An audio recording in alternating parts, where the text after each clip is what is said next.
Good afternoon, and thank you once again for being with us today.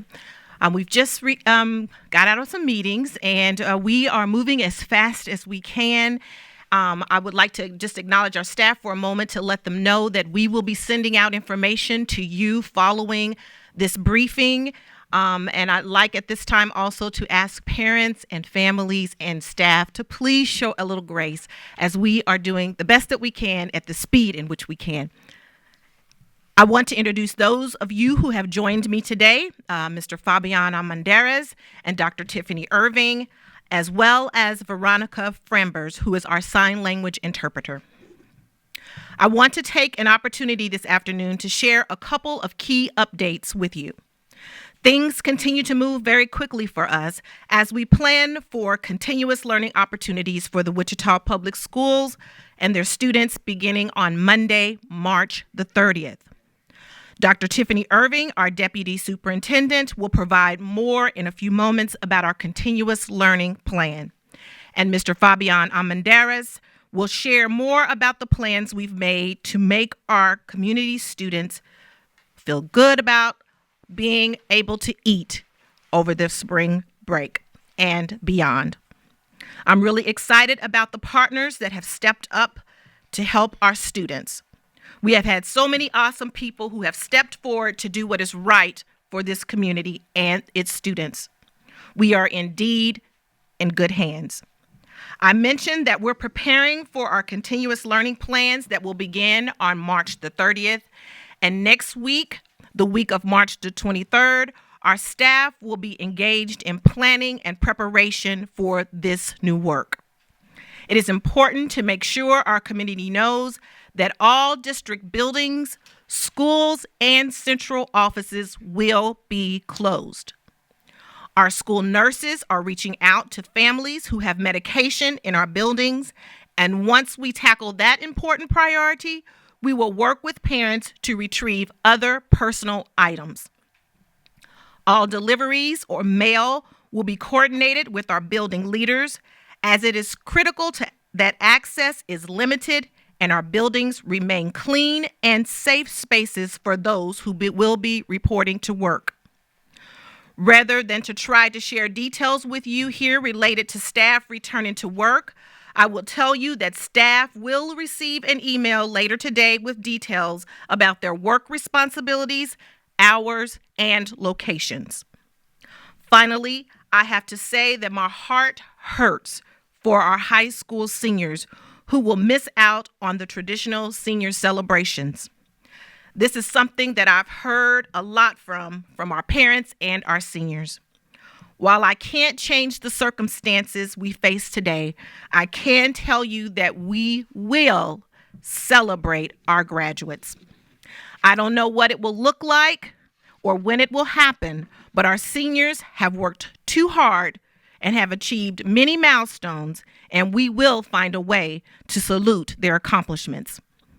At this time, it is my honor and privilege now to introduce to you Dr. Tiffany Irving, our Deputy Superintendent, who is responsible for academic planning and instruction for the Wichita Public Schools. Thank you, Dr. Thompson. Good afternoon. While our schools remain closed, we will begin offering continuous learning opportunities to our students.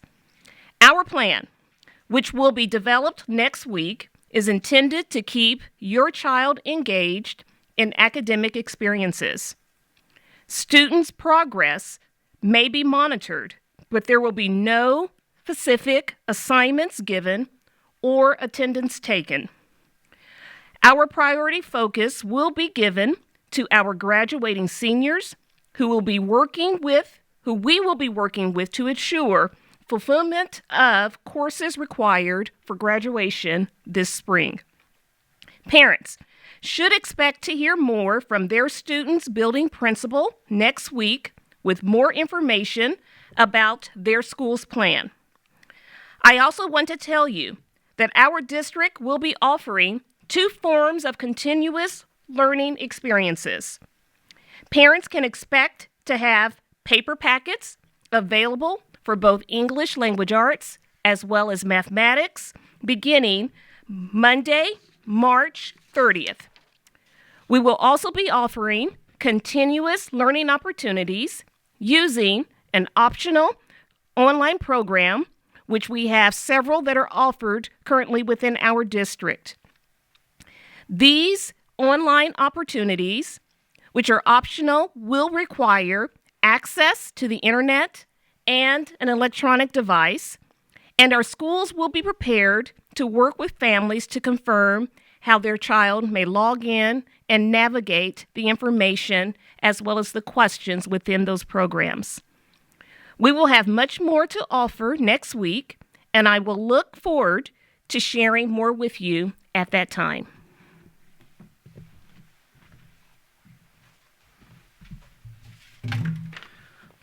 Thank you. Good afternoon. Over the last week, leaders in our Nutrition Services Department and some community partners have been working to create a plan that ensures our students receive meals. School meals will be available to students 18 and younger beginning on Monday, March 23rd from 11:30 to 12:30. On Monday and Tuesday, our partners from Metis, who are here today and were gracious that they took the lead, have taken the lead and organized a coalition of partners whom will provide lunches at 4 locations at no cost. We have identified a site for each quadrant in our city, and they will be at Marshall Middle School, Mueller Elementary, Jardine Middle School, and Truesdale Middle School to provide meals. They are here with us today, and we will give you an opportunity to ask questions of them. They've been gracious with and contacted us from the get-go to begin this process and fill the gap as our internal nutrition services team develops plans for plans moving forward. Then beginning on Wednesday, March 25th, our own WPS Nutrition Services Department will begin serving super snack non-perishable meals at 18 locations throughout our community. A flyer that provides additional information will be released later today. Please note that in order to pick up lunches for children, the children must be present in order for us to meet federal guidelines. Additionally, we've been working with our partners at Wichita Transit. Because of this, any Wichita Public School student may ride to and from school meal locations free of charge beginning next week also. They will also extend transportation to accompanying parents and guardians. Transportation may be utilized by riding any of their regularly scheduled bus routes from school to home from 10 a.m. to 2 p.m. daily. When they get to the bus, all students need to do will be to show their Wichita Public Schools ID or any form of school documentation, and they will be allowed to ride for free. We want to thank all those business partners and members of our community that have reached out to us and offered their support throughout this time. It really has been great to hear the outpouring of support. For now, we are recommending all of those partners to work through the United Way to support those endeavors. Once we have our 18 meal sites going, we will have a better idea of need and will work with the United Way to provide additional supports to our families. Additionally, we've received a lot of inquiries in regards to bus drivers and pay. Our bus drivers are a valued extended part of our WPS family. We are currently in discussions with First Student to come up with a workable agreement for them. I want them to know, and we want to reassure them that we have not forgotten about them. Thank you very much, and I will hand it over to Dr. Thompson. As we close and take your questions, let me say that we are all so very appreciative of all of the support that we have received from our community. Our work won't be perfect, but we will always keep in mind the best interest of our students and our staff. I have made a commitment to communicate to our families and staff every Tuesday and Friday as long as I need to do that. So my next outreach to you will be next Tuesday. In the meantime, if anyone has questions, they can visit our website at www.usd259.org/coronavirus. And if they don't see the answers to their questions on our FAQ document, they can send us an email at info@usd259.net. I'm going to leave you with this.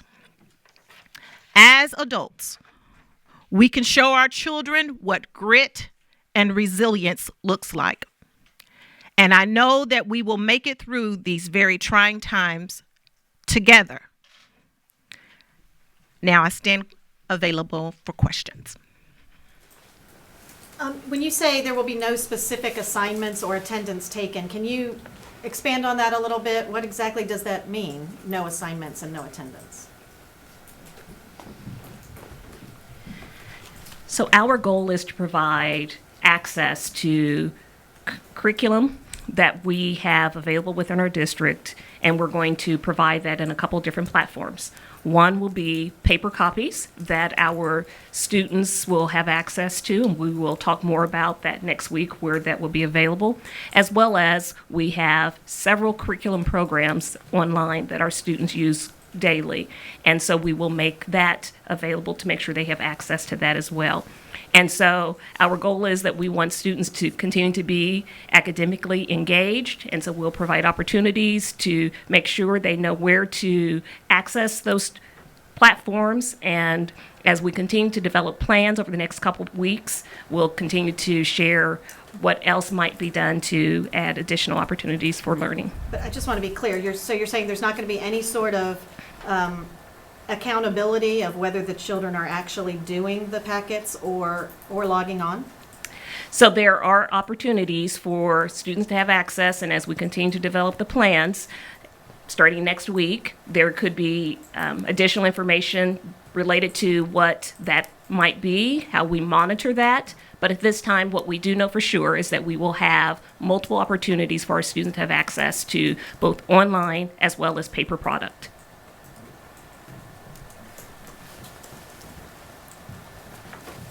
For those students that do choose the paper packets because they don't have internet access or things like that at home, how exactly can they get that guidance from teachers beyond these paper packets? Again, that is exactly what we will be working on next week. There's a lot of moving parts to that because we have students that need that additional support. So I won't get into any specifics, but we are definitely working on ways in which if people need support with the materials or how they get access to them, where will we, house these items? We will be all working on that all of next week, and we will be having more details later. Will seniors have to prove that they've done any of these lessons or assignments or tests to actually get the credit needed to graduate? I'll let Dr. Irvin answer any further, but again, those are all things that we will be working on next week because we have to make sure that we're continuing to have daily conversations with our Commissioner of Education as they learned and legislation keeps working its way down to the states about the adjustments that will be made on any of those things. We learn those on a day-to-day basis. And so as we learn those things and we get information about that, we'll be able to share that information with families as well as with you all. How are you handling the logistics of getting your staff together for planning?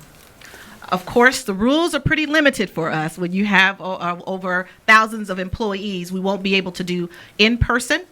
However, we are doing lots of Zooming. We're doing lots of emails. We're doing lots of parent links. And we're trying to get a consistent kind of cadence of when we will be doing those communications so our staffs can anticipate looking for something from us. And as I stated before, those are on Tuesdays, and I can't tell you what time on Tuesdays, but we have meetings, and so it will be sometime in the evenings, evening time, so they can look for that on Tuesdays and on Fridays. So that will be our cadence as of today. If you can, talk about the process and maybe the timeline of Medi's partnering with you guys to secure meals for children. Tell me again, what is your question?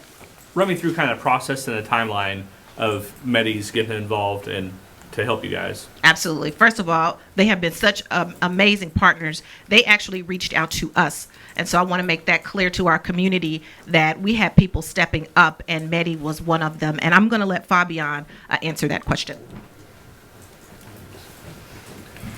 We began discussions on Monday. They reached out to us, and through them, we've been working throughout the week. As we identified what gaps we were going to have, we realized that we were going to need an additional 2 days of planning. And so once we identified what those gaps, what those needs were, then we contacted them, and they stepped up to the plate and have developed their plans on their end to provide these meals. And will there be other restaurants or organizations also helping out? Will it be some sort of rotational basis, or for the time being, right now, kind of partnering with them? What we've developed is a coalition of local restaurants and the local restaurant industry that represent 20,000 families. And the reason why we did that is that we belong to a devastated industry, and we wanted to keep, in times of need, we wanted to step it up and keep the vibe positive and do something good for the community that has supported us for hundreds of years, this local restaurant industry. So it's our time to step back up and do something back for the community.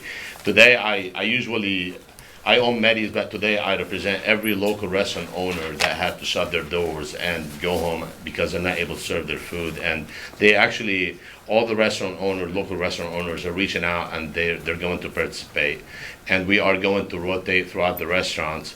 And Maddie's will be managing the whole project, but almost every single local restaurant is participating in this effort. And after the 2 days, we're actually going to be partnering up with other local charities that no one is talking about and no one remembers, to provide food to whoever they have that need our food. Any more questions? Will there be reimbursements from the federal government for these meals? Not to us. Not to us. To the district though?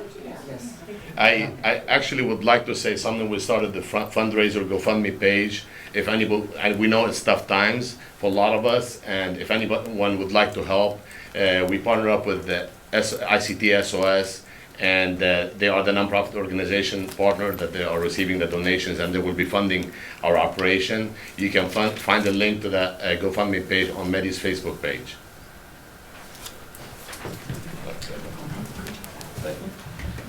As far as the program that we will be running, yes, we are operating. We submitted a waiver and were approved for these 18 sites. And so we are operating under federal guidelines, which is why students must be present in order for us to provide meals. And those are the ones that start on the 30th? That is, those are the ones that will begin on the 25th, The on 25th, Wednesday. I'm sorry. Yep. Superintendent Thompson, I have a question. I know you didn't speak to what's going on with staff, but just, am I to understand then that staff will be in the building every day, or are they or at home? Well, at this current time, we are on spring break, so everyone's at home. But starting next week, what we will do is we will communicate with our staff immediately following this meeting to tell them exactly what their responsibilities are and the times and the locations. And so what I will tell you is that we will have limited staff according to the regulations and the executive orders. We will follow those executive orders, and we will have a limited staff in the building for tomorrow, for Monday for sure. And then from there, we'll communicate with staff what happens after Monday. But we do have a plan for Monday, and that is to allow staff in so that they can make sure that we're getting our medicines and our any things that our students that are medically fragile, that they are able to get the things that they need in order to continue on. So that is our first and major project for Monday. What about those students that have high need, medical needs, and then also just your special education population, over 7,000 kids there? How do you plan to incorporate them into this plan? And that is exactly what we're working on. We have a team that's coordinating. Again, there are federal regulations and laws that are being worked on and discussed at the federal level. And again, they trickle down to the state level, and then those things are communicated to us. So as we continue to learn more and the federal government continues to give guidance on those things, we will follow suit. I guess with the potential of young students to be riding a city bus by themselves, are there any plans in place to try to help keep those kids safe? Well, we have kids riding our city buses during the school year. We've had that going on. So again, we definitely, they know how to ride the bus, the city bus, because our students do that. However, we are allowing, as he stated before, guardians or adults or older siblings also can get on those buses and ride with them to receive those lunches. The state in their recommendation said, particularly for smaller districts, the idea that you could have gatherings of like 10 or so students. With the understanding that you're the largest district in the state, was there any talk about that? Well, they did talk about that, but that's optional. So what they've done is they've given out lots of different options for school districts to select from, and you have to then craft that to make whatever the recommendations are and the guidelines fit for each and every district. So that is an option, and some people may be able to do that, but that's not something that we in the Wichita Public Schools can do at this time. I know earlier in the week it was mentioned that this program is going to be available for students, whether they're from Wichita or not. Is that still going to be the case? You talking about the food program? Correct. The food program is open to any student, persons, or age 0 to age 18. And we will not be, thank you, and we will not, ask, are you from Wichita Public Schools? If you need something to eat, we're giving it to you. What are your concerns about equity? I mean, you have families of all different demographic abilities and that sort of thing. Moving forward, how do you plan to address that? And that is, again, those are the things that we are going to address. We know that we have students that come from different places and have different resources, and we need to make sure, and we will make sure, that all of the students have access to educational resources, and that is our commitment. Another one of the recommendations from the task force was for parents when they're with their students and learning to keep that below 3 hours a day, and also even less depending on the grade level. Do you have any recommendations for your parents in the district regarding the amount of learning in a day? We will be working on that, and that is what we will be sharing with you next week. Again, next week is our planning week, and again, this will be in phases. So everything, that's why I'm committed to visiting with everyone, however long I need to do this. But we will chunk it, and we will phase this in so that we make sure that we're giving good information, accurate information, and we're not backtracking. So it's important for us to thoroughly understand what it is that we're going to do so that we can articulate that, because we don't get a lot of chances to backtrack. So we need to make sure that it's right. So we don't have a lot of information as it relates to the online learning or the paper packets or how all that's going to work right today, but we will spend all of next week doing that, and we will phase in the communication and make it clear for everyone of what we are doing with our continuous learning plans. The College Board came out today with some guidance on advanced placement testing and how that's going to go move forward. Have you heard from any of the International Baccalaureate program or your program at Northwest that's sort of shared dual credit kind of things about what's going to happen with those programs? Yes, I know Dr. Irving and her team are working closely with higher ed to get those questions addressed and see what options that our students have to continue moving forward. But right now, you don't know what's going to happen with IB testing, for instance? We do not. Okay.